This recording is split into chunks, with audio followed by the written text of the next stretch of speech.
روزی مردی با رنگ پریده و دستانی لرزان خودش را به داخل خانه ای انداخت و در را پشت سرش محکم بست. صاحب خانه با تعجب به او نگاه کرد و گفت: خیر است؟ چرا اینقدر هراسان و لرزانی؟ چرا رنگت پریده؟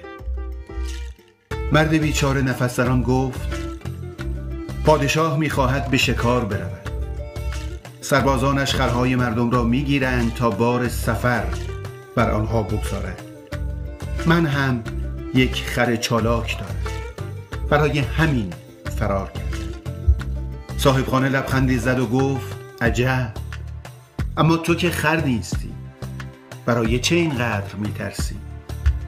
مرد با اندوه پاسخ داد: می‌ترسم چون بر ما جماعتی نادان حاکم شده اند که صاحب خر را به جای خر میبرند.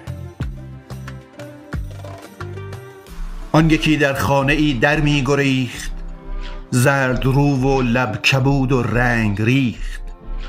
صاحب خانه بگفتش: خیر هست که همی لرزد تو را چون پیر دست. واقعه چون است چون بگریختی، رنگ رخسار چنین چون ریختی. گفت: بهر سخره شاه هرون، خر همی گیرند امروز از برون. گفت: میگیرند، کو خر جان ام، چون نه ای خر رو تو را زین چیست غم. گفت: بس جدند و گرم اندر گرفت، گر خرم گیرند هم نبود شگفت. بهر خرگیری برآوردند دست، جد تمییز هم برخاسته است. چون که بی تمییزیان من سرورند، صاحب خر را به جای خر برند.